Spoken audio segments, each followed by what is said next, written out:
question of fair play is one of general topic of sports world.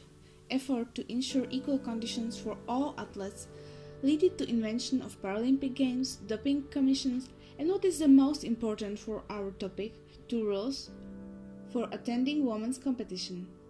First questions about who can compete in a women's category were appearing already for a long time, when the first Sports Commission for European Championship in Athletics decided to create the first sex examination. It was in the 1950s, and since that time, it started to be a common part of big sport events. Gender validation continued from 3 parts. First of them was medical examination, which could be simple nude walk in front of the commission or gynecological examination.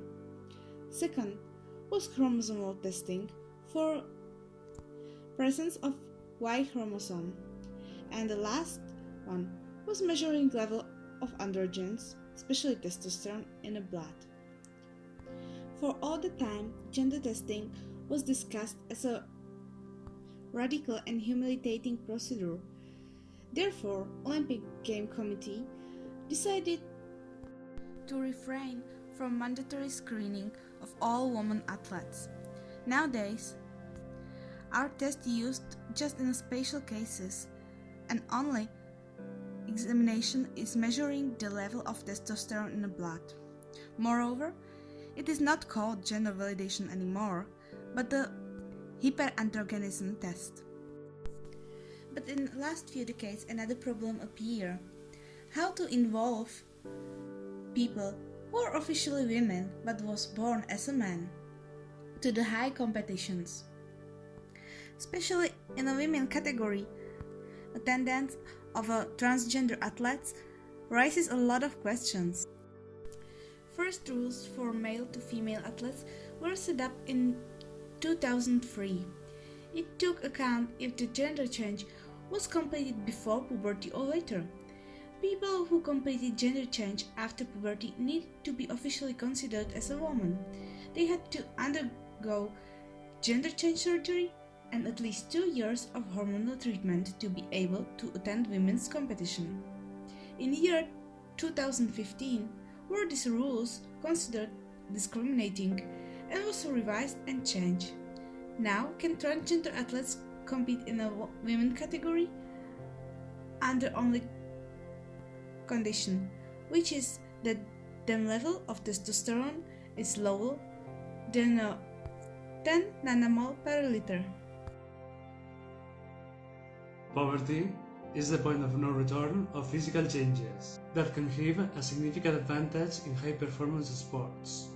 The growth period in both genders are significantly different, due to the early development of women in a short period compared to that of men. In men at the puberty, the levels of testosterone increases to adult male levels, having an effect as a protein synthesizer that helps to reach a greater height, width of shoulders and body, and arm length. In the case of the woman, the levels of testosterone in the puberty period are similar in testosterone levels in both boys and girls before entering puberty. Are the large concentrations of the estrogen what increments the adipose tissue, giving a greater hip diameter in relation to its height, but little is developed in the rest of the body. Even so, these changes give it more balance, and because of the hormone reflex, more flexibility. The maximum oxygen consumption is considered today as the best indicator of cardiorespiratory resistance capacity.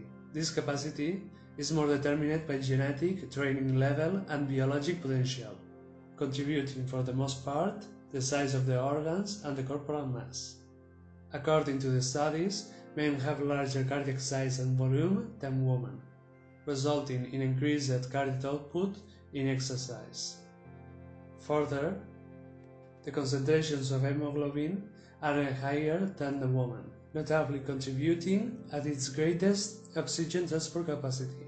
But the difference between gender don't show big differences, and the training programs in both are getting closer in intensity. Both genders with similar training levels have similar levels of muscle glycogen, blood lactate, the lipid metabolic capacity, and the composition of the muscle fibers. The main difference resides in the glycogen synthesis and the oxidation capacity of fats. The glycogen synthesis is stimulated by the testosterone, which helps to develop more muscle tension by area, a 40% higher in men in the majority of muscle groups and the proportion mass. The lack of the studies about the potential of muscle hypertrophy in the long term in both genders, their differentiation is premature. As we have seen, there are biological differences, mainly based on the changes developed during puberty, which can result in an advantage for a transgender woman over a cisgender in a sports competition. Although the current regulation already attempts to take these circumstances into account, the participation of transgender women in the female categories remains a controversial issue. As Bianchi points out, this is mainly due to what she calls skill thesis, which is the general belief on kind of unwritten rule of sports that the most skilled person should win, and therefore not the best genetically endowed. In view of the fact that this dogma is not going to change, she proposes one possibility, that any biological advantage is subject to a disadvantage. In this way, in favor of a fair competition, which is the popular claim in the face of this controversy, any person with an outstanding ability would somehow be handicapped to match the possibilities of the competitors. This way, skills would stand out over biological capabilities. It is clear that the center of all the controversy is the fact whether the participation of transgender women prevents fair competition or not. In a brief review of the topic, Pete Silades and her colleagues point out that there is hardly any research on whether hormonal treatment effectively produces any change in the results of transgender athletes.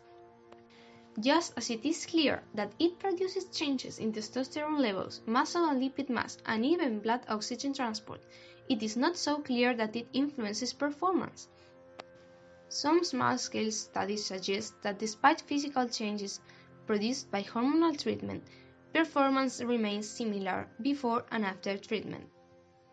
As a personal opinion, after carrying out this small bibliographical review regarding the controversy of transgender athletes, I think that the emotional aspect of this topic should be noted.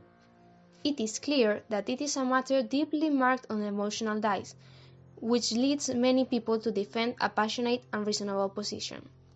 We have found many articles that had little to do with a scientific debate, but rather with a question of philosophy and feelings.